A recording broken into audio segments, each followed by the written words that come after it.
Good morning, Jones. It's Miss Han. How are you doing? Today is Tuesday, May 12th, 2020. I'm going to share my screen for a birthday celebration today because we've actually got lots of birthdays. So let's see, here we go. Celebrating birthdays today are Walker B in first, Zoe H in K, Roland H in 3, Victoria L in 1, and Madeline O in 1 as well. So here we go. I hear it's your birthday today, so I'm just going to sing you a little birthday song. And it goes something like this. Happy birthday to you, happy birthday to you, happy birthday to you. Happy birthday to you. I hope you guys have an awesome birthday celebration. There's really so many birthdays. That's wonderful. Now we have 2 jokes coming to us from Emma. Hi, my name's Emma. I'm from Mrs. Pennell's class. I have 2 jokes for you. What did the penguin do when he got upset? What? He flippered out. That's funny. Okay, what's your second joke? Why did the Superman flush the toilet? Why? Because it was his duty. Oh, Emma, those were some funny jokes. Thank you for sharing them with us. As you know from your teacher and morning meeting, this week is Look for the Good week. So we're all working really hard to look for the good in life and stay upbeat. So today you might have discussed someone in your family you're thankful for. And also the activity that you could try tonight is writing thank you notes to people in your family, sharing them with them so that they know how you feel. Today's read aloud is going to be by Miss B, and it's about Alexander. You might know him, and he appears to be stuck in the crab trap. So I'm going to take a moment and share my screen with you so you can enjoy this read aloud.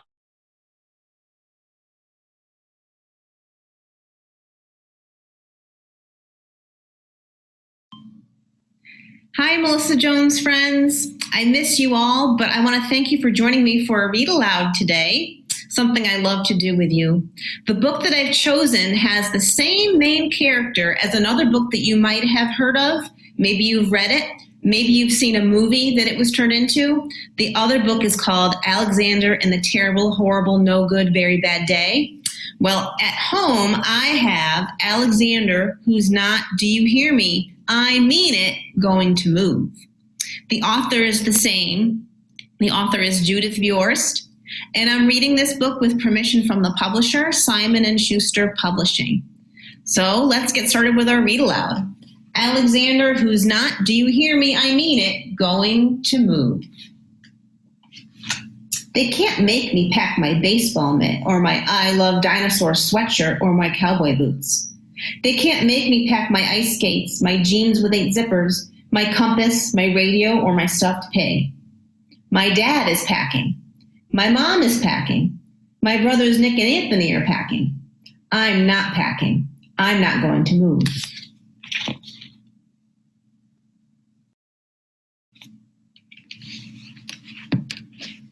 My dad says we have to move to where his new job is. That job is 1,000 miles away. My mom says we have to move to where our new house is. That house is 1,000 miles away. Right next door to the new house, there is a boy who is Anthony's age. Down the street, there's a boy the same age as Nick. There's no one next door or down the street, or maybe for 1,000 miles, who is my age.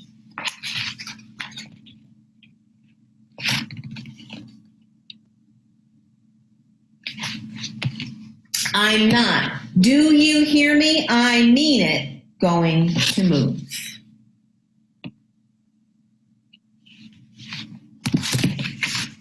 I'll never have a best friend like Paul again. I'll never have a great sitter like Rachel again. I'll never have my soccer team or my carpool again. I'll never have kids who know me except my brothers, and sometimes they don't want to know me. I'm not packing. I'm not going to move.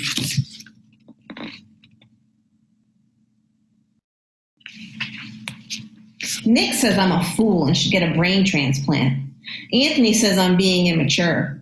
My mom and my dad say that after a while, I'll get used to living 1,000 miles from everything. Never. Not ever. No way. N-O.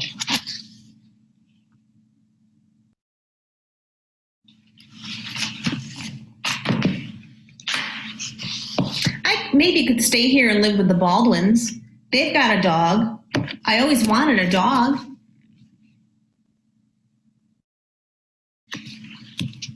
I maybe could stay here and live with the Rooneys. They've got 6 girls. They always wanted one boy.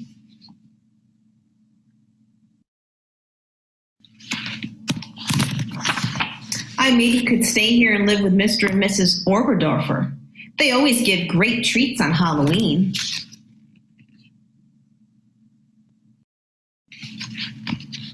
I maybe could stay here and live by myself in maybe a treehouse or maybe a tent or maybe a cave.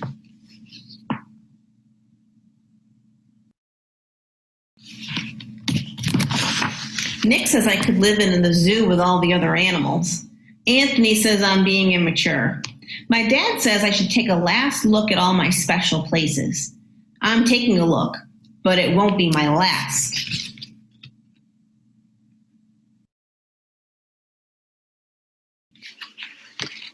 I looked at the Rooney's roof, which I once climbed out on, but then I couldn't climb back in until the fire department came and helped me. I looked at Pearson's drugstore, where they once said my mom had to pay them $80 when I threw a ball in the air that I almost caught.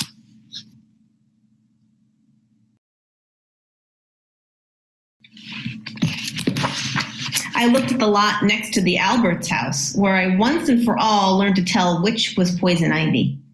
I looked at my school, where even Ms. Knoop, the teacher I once spilled the goldfish bowl on, said she'd miss me.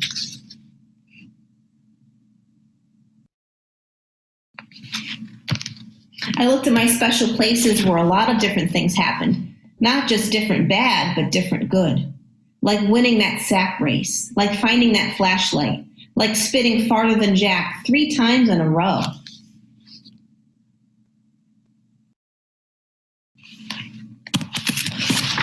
Like selling so much lemonade that my dad said I would probably have to pay taxes. My dad was just making jokes about paying taxes. I wish he was just making jokes about having to move. I'm not, do you hear me? I mean it, going to move.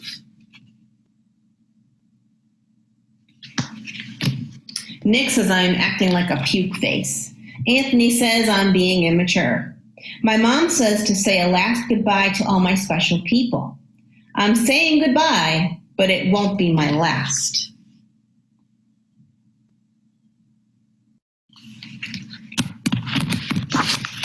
I said goodbye to my friends, especially Paul, who is almost like having another brother, except he doesn't say puke face or immature.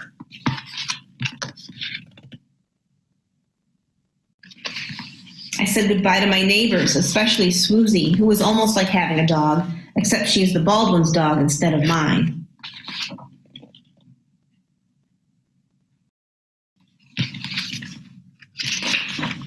I said goodbye to Rachel, who taught me to stand on my head and whistle with 2 fingers, but she says don't try to do both at the same time. I said goodbye to Seymour and the cleaners, who, even if it's a gum wrapper or an old tooth, always saves me the stuff I leave in my pockets.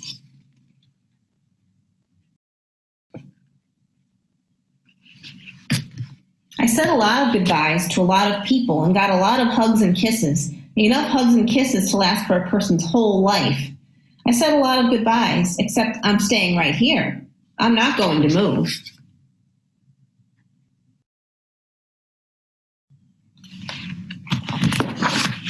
When the movers come to put my bedroom furniture on their truck, maybe I'll barricade my bedroom door. When my dad wants to tie my bicycle to the roof rack on top of the station wagon, maybe I'll lock up my bike and bury the key. When my mom says, finish packing up, it's time for us to get going, maybe she'll look around and she won't see me. I know places to hide, well, they'll never find me.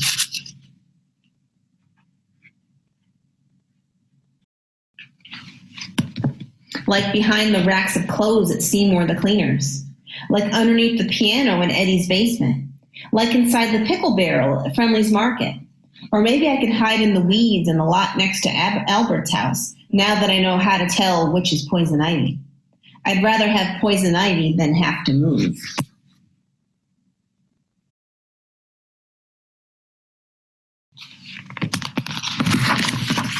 My dad says it might take a while, but I'll find a new soccer team.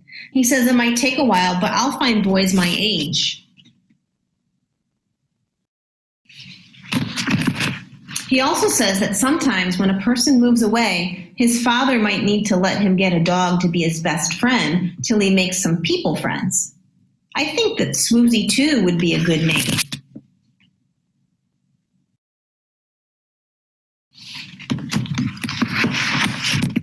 My mom says it might take a while, but we'll find a great sitter. She says it might take a while, but we'll find a cleaners who even saves gum wrappers and old teeth. She also says that sometimes when a person moves away, his mother might let him call his best friend long distance. I already know the telephone number by heart.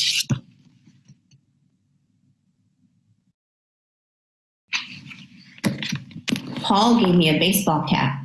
Rachel gave me a backpack that glows in the dark. Mr. and Mrs. Orperdorfer gave us treats to eat for 1,000 miles. Nick says if I'm lonesome in my new room all by myself, he might let me sleep with him for a little while. Anthony says that Nick is being mature.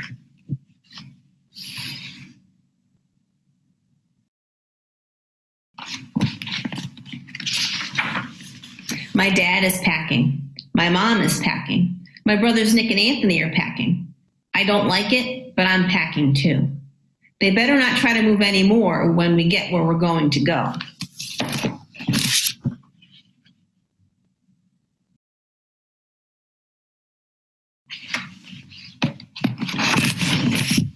Because this is the last time I'll do it. The next time they won't make me do it. Never, not ever, no way, N-O. I'm not, do you hear me? I mean it, going to move.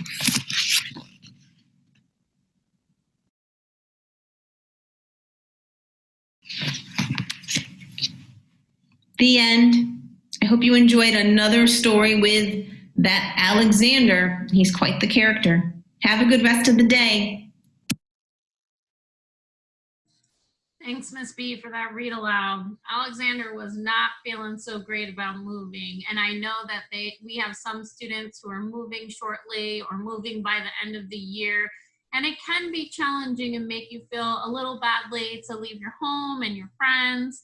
But I moved too in 5th grade, and it was a little hard, but I felt better after I made some new friends and got used to my new house. So hopefully everyone can look for the good this week and try to stay out of the crab trap. Have a great day, and I hope it's filled with lots and lots of good.